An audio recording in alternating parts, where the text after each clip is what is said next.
गडचिरोलीमध्ये भरधाव कारने 4 मुलांना चिरडलं। 4 मुलांच्या मृत्यूनंतर गावकरी आक्रमक झाले आहेत। गडचिरोली नागपूर महामार्गावर चक्काजाम आंदोलन करण्यात येते। 4 मुलांना या भरधाव ट्रकने चिरडलं। आंदोलनस्थळी दादा भुसे यांनी भेट दिलेली आहे। महामार्गावरील आंदोलन अखेर आता मागे घेण्यात आलं आहे। गडचिरोली ते नागपूर महामार्गाच्या काटली गावात पहाटे अज्ञात वाहनाच्या धडकेने रस्त्यावर व्यायाम करण्यासाठी गेलेल्या 4 मुलांचा मृत्यू झाला, तर 2 जण गंभीर जखमी आहेत।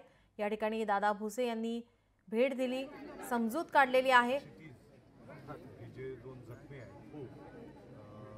झाले 10 लाख 15 लाख 20 लाखाची आर्थिक मदत दिली जाते आणि 4 लाख म्हणजे माझी मागणी एवढीच आहे की ज्यांचे मुलं मरण पावले आहेत त्यांना सरकारकडून आर्थिक मदत भेटायला पाहिजे, तात्काळ घोषित व्हायला पाहिजे। सकाळी 5 वाजता जेव्हा ॲक्सिडेंट झाला, मुलांना भरधाव ट्रकाने चिरडला, त्यावेळेला 1 ते 1.5 तास ॲम्ब्युलन्स सुद्धा मिळू शकत नाही। या जिल्ह्यापासून 10 किलोमीटर अंतर असलेल्या काटली गावामध्ये बऱ्याच मुलं तडफडत असताना एका प्रायव्हेट गाडीने आम्हाला त्याला न्यावं लागलं। ही शोकांतिका आहे। या जिल्ह्याचे पालकमंत्री आहेत, या राज्याचे मुख्यमंत्री या जिल्ह्याचे पालकमंत्री आहेत। ही शोकांतिका आहे। आतापर्यंत आंदोलन चालत असून कुठलाच जिल्हा प्रशासनावरचा कोणताच अधिकारी आलेला नाही आणि कोणताच आमदार इथं स्थानिक आमदार सुद्धा हजर झालेला नाही आणि याच्यामुळे आज शिक्षण घेणाऱ्या मुलांचा आज अपघात झाला। जन आंदोलन करत आहोत, रस्ता रोको करून राहिलो, परंतु अजूनही त्यांची काही या आंदोलनाला काही विजिट नाही दिली। विद्यार्थ्यांना आर्थिक वेळेवर आर्थिक मदत देण्यात यावी, इतर रोडला गतिरोधक बनवण्यात यावी।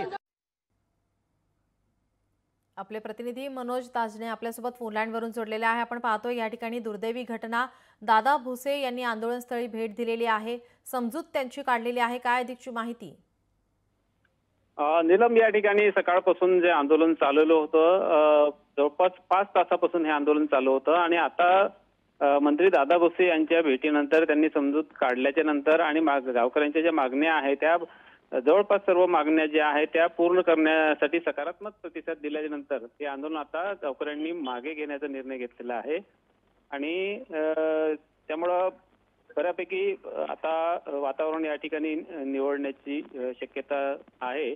आणि जी गावकऱ्यांची मुख्य मागणी होती की 4 लाखाची मदत जी आहे ती आम्हाला पुरेशी नाही आहे। जे जीव गेलेले आहे त्याच्यासाठी जे कुटुंब आहे ते गोरगरीब कुटुंब आहे आणि त्यांना ठोस अशी मदत द्यावी, तर ती मागणी जी आहे वाढीव मदतीच्या संदर्भात बैठक लावू आणि मुख्यमंत्री महोदयांशी चर्चा करून आपण या संदर्भातला निर्णय सकारात्मक निर्णय घेतला जाईल असं आश्वासन दादा भुसे यांनी दिलेलं आहे।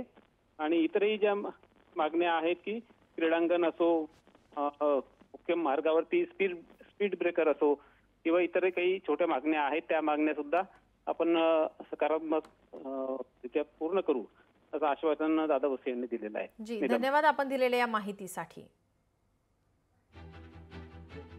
पूर्ण प्रशासन तात्काळ त्या ठिकाणी नियोजनाला लागलेलं आहे आणि आपण बघितलं असेल की एक विशेष हेलिकॉप्टर बोलवून जे 2 जखमी विद्यार्थी होते त्यांना त्या ठिकाणी नागपूरला उपचारासाठी शिफ्ट पण केले गेले आहे। मी स्वतः तिकडे उपस्थित होतो आणि म्हणून प्रशासनाच्या वतीने कुठलाही दिरंगाई त्या ठिकाणी झालेली नाही।